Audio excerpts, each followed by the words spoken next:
Life as a man is exceptionally difficult. I say the most beautiful and the most terrifying thing about being a man is you're born without value. Society doesn't care about you. You're only going to be cared about based on how useful you are.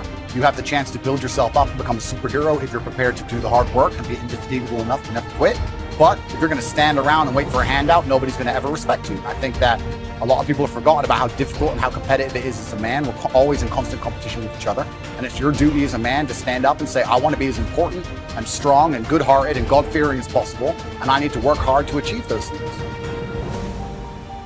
If you look at the true warriors of humanity, you look at the true empire builders, you look at the true titans who are constructing a better world, they're less about pleasure seeking because they understand that if you want to have a great life, a soaring life, look at what most people do and do the opposite.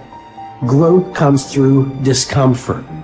You look at a great athlete, it's the way they show up in the championship game is simply how they showed up in the lonely light of the early hours at practice.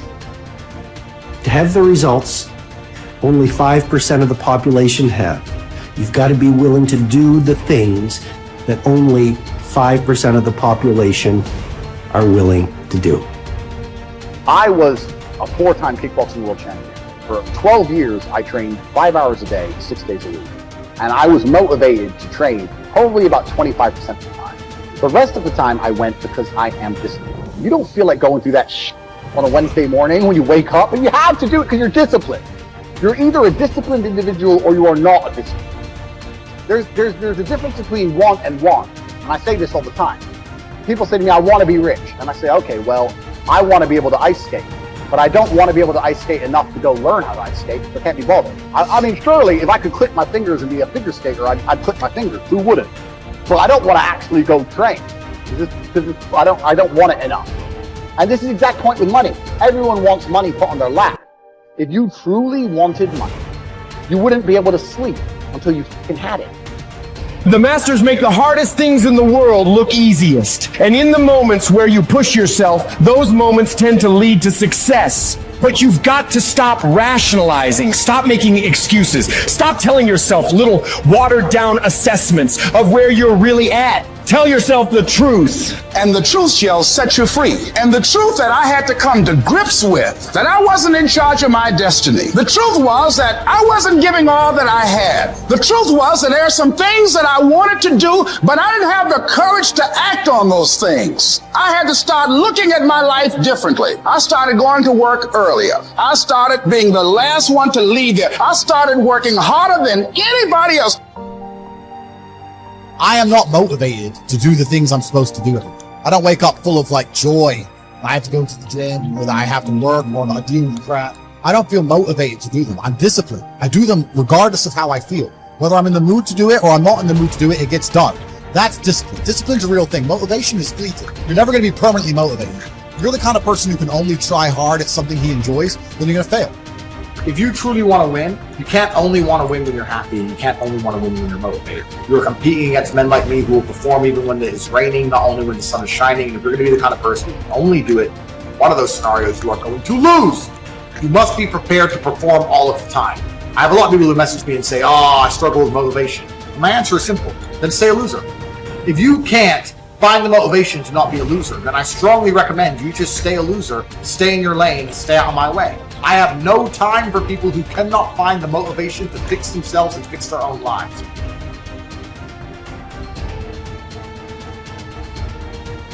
If you cannot control your own mind, then you go through life with zero control, zero influence. You can't control anything. You're just a feather in the wind, waiting for life to blow you from happy place to sad place to happy place to sad place, completely hoping on the gods to be fortunate to you, because if any genuine discomfort comes your way, we're clouded with doubt, and we wonder why it is so difficult for us to grow into the best version of ourselves. We wonder why it is so difficult to climb that mountain, to get over that obstacle. It's because we are not looking at the opportunity with the right perspective. Break the patterns that have been leading your life, but you need to identify what the patterns are. I think sometimes we just aren't even aware It's just a pattern that's running. It's something that's happening. Maybe it's been happening for months or years or decades. We're not even aware. It's just become our identity. So when you identify the negative identity patterns that are holding you back, that's the first step. And you can start to really shift and replace it with a new identity, a new pattern that you can implement. What you do is you pick up your past and you embrace it. You understand it, you accept it, as I had to go through these things that I had to go through in order for me to get to this place today. And the evidence for that is that I did. You don't need any more evidence. You did.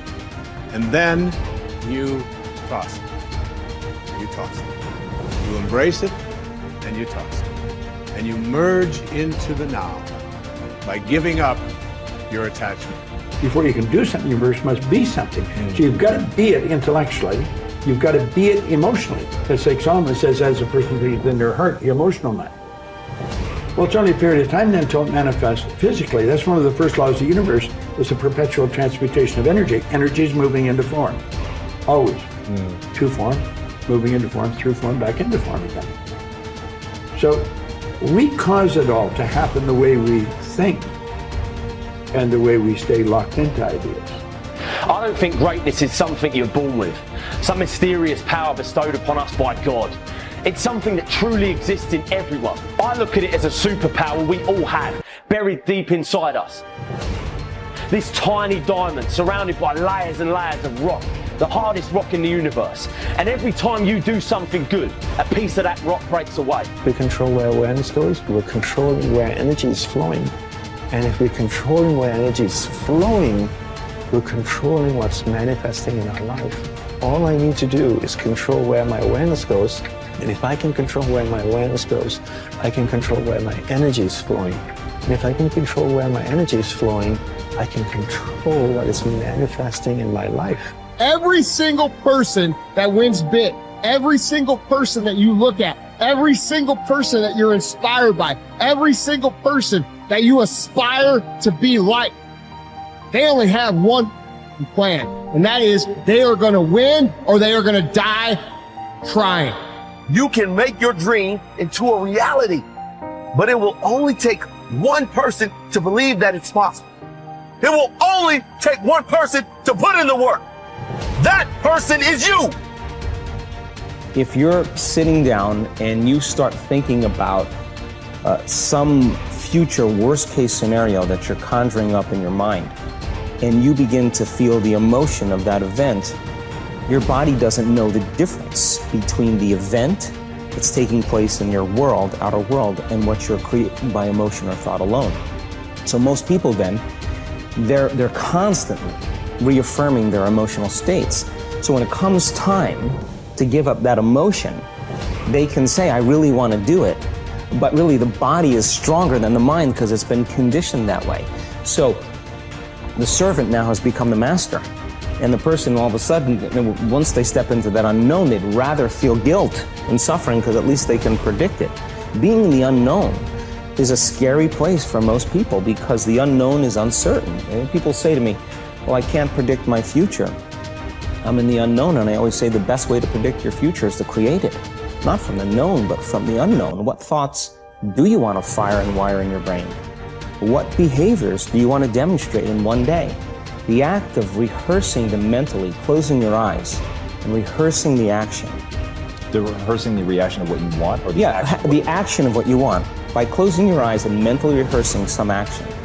If you're truly present, the brain does not know the difference between what you're imaging and what you're experiencing in 3D world. So then you begin to install the neurological hardware in your brain to look like the event has already occurred. Now, your brain is no longer a record of the past. Now it's a map to the future. And if you keep doing it, priming it that way, the hardware becomes a software program. The law of expectation says that your expectations tend to become your own self-fulfilling prophecies. In other words, what you expect to happen usually does. And if your expectations are based on false information, so you have false expectations, that's what will happen anyway. For instance, your expectations could be that you are destined to have an extraordinary life and be extremely successful. is that no matter what happens, it's all part of a learning process that is leading you inevitably to great success, happiness, and accomplishment. And if you absolutely expect that to be true, if that's your fundamental belief, then over time that will become true. You'll be able to throw off the ups and downs of life. You'll be able to ignore the negative influences around you. If you confidently expect to be a great success, then by gum, you sure will be. No matter what people tell you, you just say, well, it'll be all right. Everything will work out fine. And we know that an attitude of confident expectation is a hallmark of highly successful people. They just expect to succeed more than they fail.